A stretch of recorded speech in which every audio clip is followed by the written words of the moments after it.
அனைவருக்கும் வணக்கம். இந்த வீடியோவில் ஒரு ஐஐடி JEE கேட்ட ஒரு ப்ரீவியஸ் இயர் கொஸ்டின் பேப்பரை ஜியோஜிப்ரா கிளாசிக் 5 யூஸ் பண்ணி எப்படி விசுவலைஸ் பண்ணலாங்கிறத இந்த வீடியோவில் பார்க்கலாம் வாங்க. ஃபர்ஸ்ட் நம்ம என்ன பண்ணியிருக்கோம் அப்படிங்கிறத நம்ம விசுவலைஸ் பண்ணுவோம். ஸோ கிவன் கொஸ்டினில் பார்த்தீங்கன்னா ஒரு பேரபுலா அண்ட் ஒரு ஸ்ட்ரைட் லைன் நமக்கு கொடுத்துருக்காங்க. ஸோ ஃபஸ்ட் நான் என்ன பண்ணிட்டேன்னா என்னுடைய பேரபுலாவை ட்ரா பண்ணிவிட்டேன்.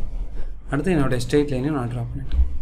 மேத்தமெட்டிக்கலாக நம்ம இந்த ப்ராப்ளத்தை சால்வ் பண்ணும்போது நம்ம என்ன கண்டுபிடிக்கணும்னா இந்த ரெண்டு கர்வ்ஸும் இன்டர்செக்ட் ஆகக்கூடிய இன்டர்செக்டிங் பாயிண்ட்ஸை நம்ம கண்டுபிடிப்போம். ஸோ நான் ரெண்டு இன்டர்செக்டிங் பாயிண்ட் கண்டுபிடிச்சிட்டேன். ஸோ அந்த points D and C.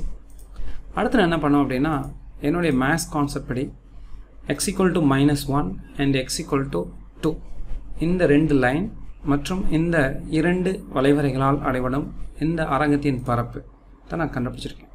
So இது எப்படி எனக்கு சாத்தியமாச்சு அப்படிங்கிறத நான் உங்களுக்கு டெமான்ஸ்ட்ரேட் பண்ணுறேன்.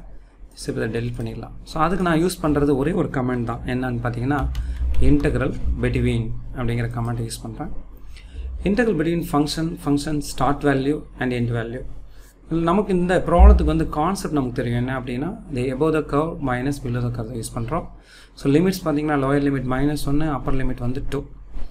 இப்போது above the curve பார்த்தீங்கன்னா நமக்கு ஈக்குவேஷன் 2 தான் இருக்குது. ஸோ நான் என்ன பண்ணுறேன்னா equate 2 and below the curve பார்த்தீங்கன்னா அந்த பேரபுலா அதாவது ஈக்குவேஷன் 1 ரெப்ரசன்ட் பண்ணியிருக்கேன்.